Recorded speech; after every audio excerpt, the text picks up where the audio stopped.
Assalamualaikum warahmatullahi wabarakatuh. Pada kesempatan kali ini saya akan menjelaskan satu materi, yaitu analisis common size.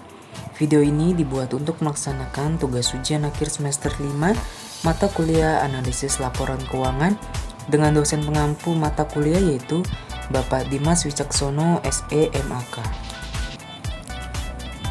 Sebelumnya perkenalkan, nama saya Muhammad Imron. NIM saya 28920500010, prodi saya manajemen, Fakultas Ekonomi Bisnis Universitas Pancasakti Bekasi.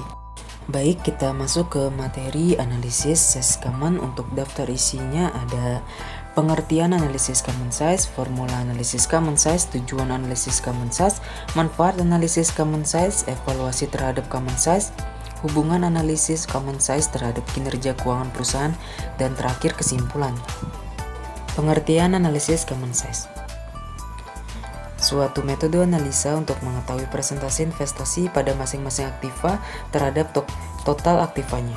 Juga untuk mengetahui struktur permodalnya dan komposisi perongkosan terjadi dihubungkan dengan jumlah penjualannya. Common size adalah alat analisis yang menggambarkan perubahan dari tiap-tiap komponen yang akan diperoleh suatu dasar umum yang dapat digunakan untuk pembagian antar laporan keuangan. Oke, selanjutnya ada formula analisis common size. Menurut Harahap, metode untuk merubah jumlah-jumlah rupiah di dalam suatu laporan keuangan menjadi presentasi-presentasi tersebut dapat dilakukan sebagai berikut. Secara umum, analisis common size dapat dihitung dengan cara membagi masing-masing komponen akun dengan total akun. Kemudian, kalikan jawabannya dengan 100%. Komponen dan total tergantung dari akun apa yang akan Anda analisis.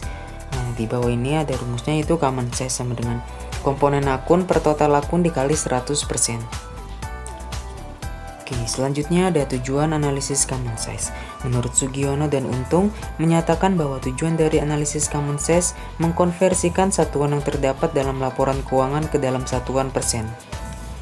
Tujuan dari analisis common size adalah untuk memperoleh gambaran tentang yang pertama, komposisi dan investasi pada setiap jenis aktiva, kedua, struktur modal dan pendanaan, ketiga, distribusi hasil penjualan pada biaya dan laba. Oke, selanjutnya ada manfaat analisis common size. Common size bermanfaat untuk melakukan perbandingan kinerja keuangan antar perusahaan. Karena laporan keuangan beberapa perusahaan dapat diubah dalam bentuk common size format. Perbandingan common size statement dengan persaing dapat mengungkapkan perbedaan akun dan distribusinya dalam neraca. Selanjutnya ada evaluasi terhadap common size. Ada laporan dengan presentasi per komponen menunjukkan presentasi dari total aktiva yang telah diinvestasikan dalam masing-masing jenis aktiva. Kedua, ada laporan dengan cara ini juga menunjukkan distribusi daripada utang dan modal, jadi menunjukkan sumber-sumber dari mana dana yang diinvestasikan dalam aktiva tersebut. Ketiga, laporan dengan presentasi per komponen dalam hubungannya dengan laporan laba rugi menunjukkan jumlah atau presentasi dari penjualan neto atau net sales yang diserap tiap-tiap individu, biaya, dan presentasi yang masih tersedia untuk income. Oke, selanjutnya ini hubungan analisis common size dengan kinerja keuangan perusahaan. Tingkat kesehatan merupakan alat ukur yang digunakan untuk para pemakai laporan keuangan dalam mengukur dan membandingkan kinerja suatu perusahaan.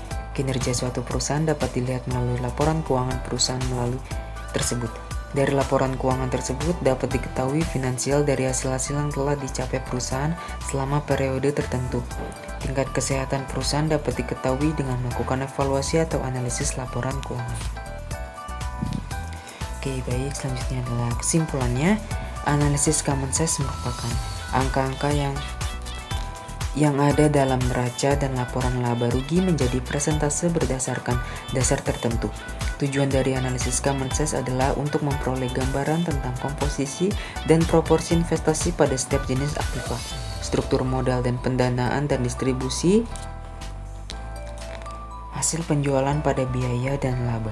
Common size bermanfaat untuk melakukan perbandingan kinerja keuangan antar perusahaan, karena laporan keuangan beberapa perusahaan dapat diubah dalam bentuk common size format. Oke, baik. Terima kasih. Wassalamualaikum warahmatullahi wabarakatuh.